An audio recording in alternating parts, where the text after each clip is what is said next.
Antonio Pigafetta, un navegante florentino que acompañó a Magallanes en el primer viaje alrededor del mundo, escribió a su paso por nuestra América meridional una crónica rigurosa que sin embargo parece una aventura de la imaginación. Contó que había visto cerdos con el ombligo en el lomo y unos pájaros sin patas, cuyas hembras empollaban las espaldas del macho, y otros como alcatraces sin lengua, cuyos picos parecían una cuchara.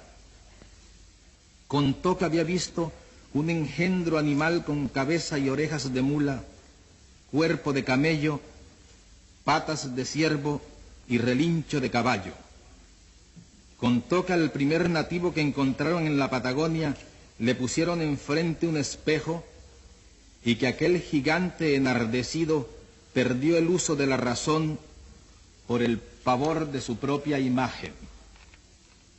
Este libro breve y fascinante, en el cual ya se vislumbran los gérmenes de nuestras novelas de hoy, no es ni mucho menos el testimonio más asombroso de nuestra realidad de aquellos tiempos. Los cronistas de Indias nos legaron otros incontables.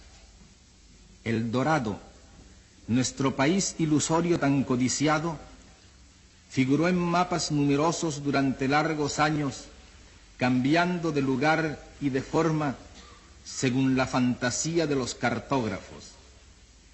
En busca de las fuentes de la eterna juventud, el mítico Álvar Núñez Cabeza de Vaca exploró durante 8 años el norte de México en una expedición venática cuyos miembros se comieron a unos a otros y solo llegaron 5 de los 600 que la emprendieron. Uno de los tantos misterios que nunca fueron descifrados es el de las 11,000 mulas cargadas con 100 libras de oro cada una, que un día salieron del Cusco para pagar el rescate de Atahualpa y nunca llegaron a su destino. Más tarde, durante la colonia, se vendían en Cartagena de Indias unas gallinas criadas en tierras de aluvión, en cuyas mollejas se encontraban piedrecitas de oro. Este delirio áureo de nuestros fundadores nos persiguió hasta hace poco tiempo.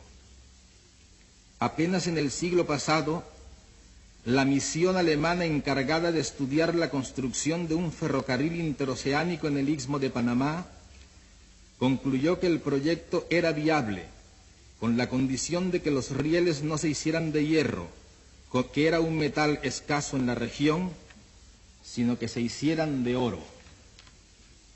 La independencia del dominio español no nos puso a salvo de la demencia. El general Antonio López de Santana, que fue 3 veces dictador de México, hizo enterrar con funerales magníficos la pierna derecha que había perdido en la llamada Guerra de los Pasteles. El general García Moreno gobernó el Ecuador durante 16 años como un monarca absoluto y su cadáver fue velado con su uniforme de gala y su coraza de condecoraciones sentado en la silla presidencial. El general Maximiliano Hernández Martínez, el déspota teósofo del Salvador, que hizo exterminar en una matanza bárbara a 30,000 campesinos, había inventado un péndulo para averiguar si los alimentos estaban envenenados e hizo cubrir con papel rojo el alumbrado público para combatir una epidemia de escarlatina. El monumento al general Francisco Morazán, erigido en la Plaza Mayor de Tegucigalpa, es en realidad una estatua del mariscal Ney comprada en París en un depósito de esculturas usadas.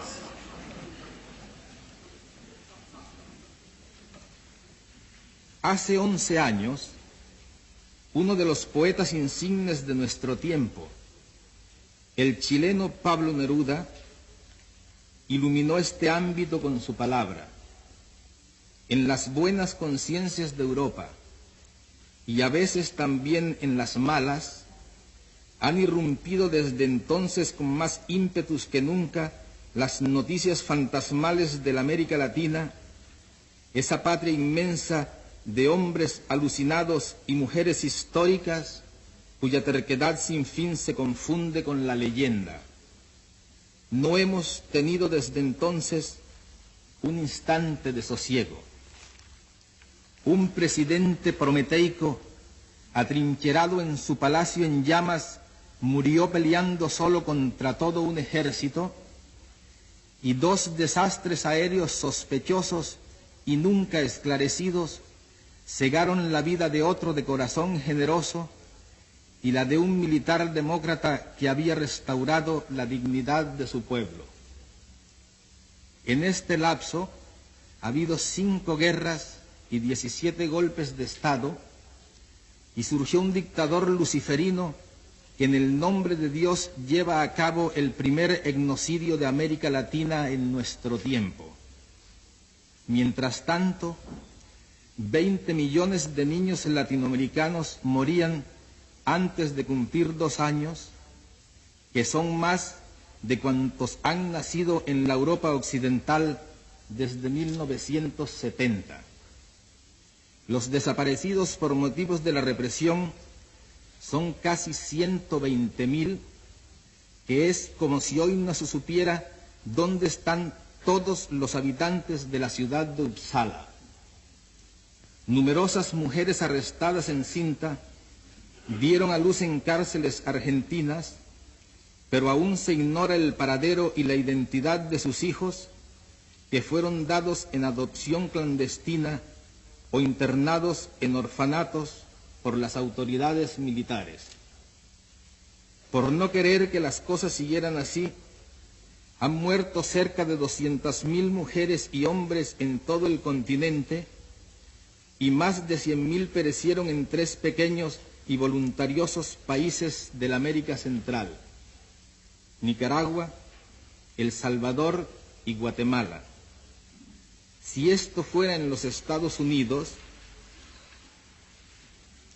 la cifra proporcional sería de 1.600.000 muertes violentas en 4 años.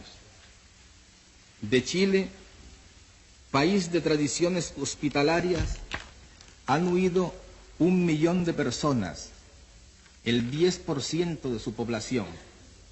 El Uruguay, una nación minúscula de 2,5 millones de habitantes, que se consideraba como el país más civilizado del continente, ha perdido en el destierro a 1 de cada 5 ciudadanos.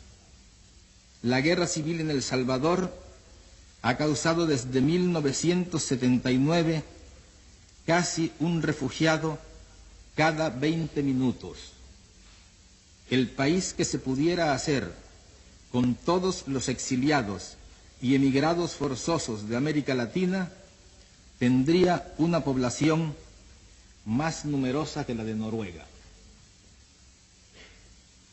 Me atrevo a pensar que es esta realidad descomunal, y no solo su expresión literaria, la que este año ha merecido la atención de la Academia Sueca de las Letras. Una realidad que no es la del papel, sino que vive con nosotros y determina cada instante de nuestras incontables muertes cotidianas, y que sostenta un manantial de creación insaciable, pleno de desdicha y de belleza, del cual este colombiano errante y nostálgico no es más que una cifra más señalada por la suerte. Poetas y mendigos, músicos y profetas, guerreros y malandrines, todas las criaturas de aquella realidad desaforada, hemos tenido que pedirle muy poco a la imaginación, porque el desafío mayor para nosotros ha sido la insuficiencia de los recursos convencionales para hacer creíble nuestra vida. Este es, amigos,